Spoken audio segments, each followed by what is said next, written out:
আসসালামু আলাইকুম। Hello everyone, welcome back to my channel. আশা করছি আল্লাহর রহমতে সবাই খুব ভালো আছেন। আর আলহামদুলিল্লাহ আমিও খুব ভালো আছি। আজকে লাউ চিংড়ির একটা রেসিপি শেয়ার করছি। আশা করছি সবার খুব ভালো লাগবে। আর রেসিপি কিন্তু অনেক সহজ। আর এই লাউ চিংড়ির রেসিপি অল্প কিছু উপকরণ দিয়ে ঘরোয়াভাবে রান্না করেছি। আশা করছি আপনাদের অনেক ভালো লাগবে। আর এই রেসিপি প্রেগনেন্ট মহিলাদের জন্য অতি প্রয়োজনীয় একটা খাবার। তো এই লাউ চিংড়ি রান্না করার জন্য প্রথমে আমি ছোট ছোট চিংড়ি নিয়ে নিয়েছি। আপনারা চাইলে বড় চিংড়িও নিতে পারেন। তো এই চিংড়িগুলো প্রথমে আমি পরিষ্কার করে নিব। অন্যদিকে একটা লাউ নিয়ে নিয়েছি, আমি কচি সাইজের একটা লাউ নিয়েছি। লাউ যদি কচি না হয় সেক্ষেত্রে মাঝখানে যে সাদা অংশটা থাকে, বীজের অংশটা, সেটা কেটে ফেলে দিতে হয়। আর আমার এই লাউটা কচি, এজন্য আমি মাঝখানে বীজটা কেটে ফেলে দিই নাই। তো প্রথমে আমি লাউটা কেটে ছোট ছোট পিস করে নিচ্ছি। এবার একটা ছুলনি মেশিনের সাহায্যে লাউগুলো ছুলে নিচ্ছি। আমি একটা লাউ পুরোটাই ব্যবহার করেছি। আপনারা আপনাদের প্রয়োজন মতো বড় কিংবা ছোট যে কোনো লাউই নিতে পারেন, কোনো সমস্যা নেই। আর এভাবে রান্না করলে আশা করছি সবার খুব ভালো লাগবে। তো আমি লাউটা ছুলে নেওয়ার পরে এবার চিকন করে কেটে নিচ্ছি।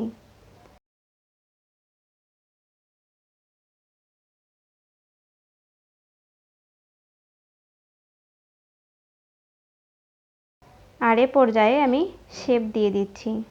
একটু পাতলা সাইজের শেপ দেওয়াই বেশি ভালো। মোটা করে কাটলে এগুলো সেদ্ধ হতে অনেক সময় লাগে। সো একটু পাতলা সাইজ করে কেটে নেবেন। এভাবে আমি একটা লাউয়ের অর্ধেক অংশ যখন কেটে নিলাম, তখন দেখলাম এটা রান্না করলে অনেক অল্প পরিমাণ হয়ে যাবে। এজন্য আমি পুরো লাউটাই নিয়ে নিয়েছি। আর আমি আগেই বলেছি আপনারা আপনাদের প্রয়োজন মতো নিয়ে নেবেন। তো একইভাবে আমি পুরো লাউটা কেটে নিয়েছি। আর এগুলো আমি এখন পরিষ্কার পানি দিয়ে ধুয়ে ছেঁকে নিব। লাউ থেকে কিন্তু অতিরিক্ত পানি বের হয়। সো ধুয়ে পানিটা ঝরিয়ে নেওয়ার চেষ্টা করবেন। এ পর্যায়ে চুলে একটা কড়াই বসিয়ে দিয়েছি। এবার দিয়ে দিচ্ছি রান্নার তেল। আমি এখানে হাফ কাপ রান্নার তেল দিয়ে দিয়েছি। আর এখন দিয়ে দিচ্ছি পেঁয়াজ বাটা।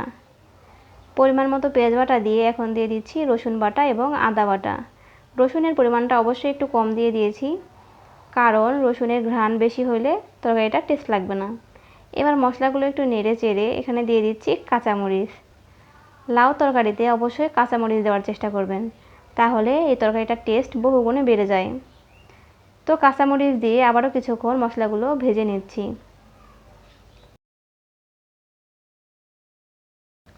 এ পর্যায়ে এখানে দিয়ে দিচ্ছি মরিচের গুঁড়ো, হলুদের গুঁড়ো, জিরে গুঁড়ো এবং ধনিয়া গুঁড়ো। সবগুলো আমি এখানে পরিমাণ মতো দিয়ে দিয়েছি। আমি প্রায় সব মশলায় হাফ চামচ করে দিয়ে দিয়েছি। আর লাউ যদি বড় হয় তাহলে সেক্ষেত্রে মশলার পরিমাণটা একটু বাড়িয়ে দিবেন। তবে হ্যাঁ, মশলা যত কম দিয়ে রান্না করবেন এটা খেতে কিন্তু ততই টেস্টি। তো এই পর্যায়ে একটু পানি দিয়ে মশলাটা ভালোভাবে কষিয়ে নিচ্ছি যাতে নিচে লেগে না যায়। আর এখন এখানে দিয়ে দিচ্ছি স্বাদ অনুযায়ী লবণ। আমি এখানে 1 চামচ লবণ দিয়েছি। আপনারা আপনাদের স্বাদ মতো লবণ দিয়ে দিবেন। এখন আমি এখানে দিয়ে দিচ্ছি কেটে ধুয়ে রাখা লাউগুলো। প্রথমে আমি অর্ধেক পরিমাণ লাউ দিয়ে মশলাগুলোর সাথে ভালোভাবে মিশিয়ে নিচ্ছি। একসঙ্গে সবগুলো লাউ দিলে আমার নাড়াতে অসুবিধা হবে, এজন্য অল্প করে দিয়েছি এবং নেড়ে নিয়েছি।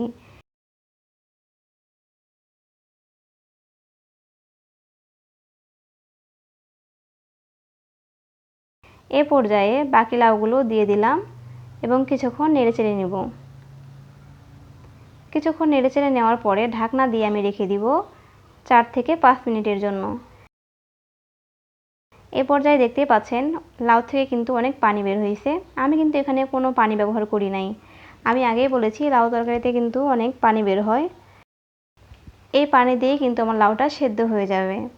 তো আমি এই তরকারিটা নেড়ে চেড়ে আবারও ঢাকনা দিয়ে রেখে দিব 3 থেকে 4 মিনিটের জন্য।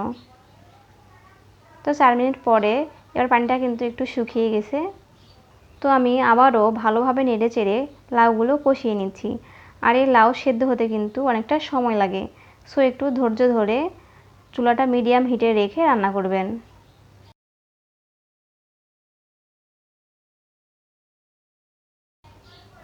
তো এখন আমি এখানে দিয়ে দিচ্ছি চিংড়িগুলো। চিংড়িগুলো দেওয়া হয়ে গেলে আবারও ভালোভাবে নেড়েচেড়ে কিছুক্ষণ কষিয়ে নিব আর দিয়ে দিব পরিমাণ মতো পানি। আমি এই লাউ রান্না করার জন্য একবারই পানি ব্যবহার করেছি। তো এই পানি দিয়ে আমার লাউটা পুরোপুরি সেদ্ধ হয়ে যাবে এবং তরকারিটা রান্নাও কমপ্লিট হয়ে যাবে। আমি মাঝে মধ্যে ঢাকনা সরিয়ে চেক করে নিচ্ছি।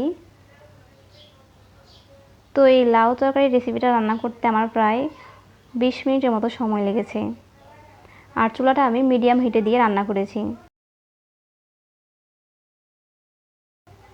এ পর্যায়ে আমার লাউগুলো কিন্তু সেদ্ধ হয়ে গেছে আর কালারটাও কিন্তু এখন অনেকটা সুন্দর এসেছে। এখন আমি এখানে দিয়ে দিচ্ছি ধনিয়া পাতা কুচি। অনেকেই আছেন ধনিয়া পাতা পছন্দ করেন না, সো সেক্ষেত্রে স্কিপ করতে পারেন। তবে ধনিয়া পাতা ব্যবহার করলে তরকারির স্বাদটা কিন্তু বহুগুণে বেড়ে যায়। আর এই রেসিপিটা গর্ভবতী মহিলাদের জন্য কিন্তু অনেক উপকারী। লাউয়ে অনেক পুষ্টিগুণ থাকে। আপনারা সকলেই চেষ্টা করবেন লাউ তরকারি খাওয়ার। শুধু চিংড়ি দিয়ে যে লাউ তরকারি খেতে হবে এটা কোনো কথা নেই। লাউ কিন্তু এমনিতেও রান্না করা যায়। আর লাউ কিন্তু সত্যিই শরীরের জন্য অনেক উপকারী। তো সবাই বাসায় রান্না করে খাওয়ার চেষ্টা করবেন। তো আজকে এ পর্যন্তই। পুরো ভিডিওটা দেখার জন্য সবাইকে অসংখ্য ধন্যবাদ। তো সবাই ভালো থাকবেন, সুস্থ থাকবেন। আল্লাহ হাফেজ। আসসালামু আলাইকুম।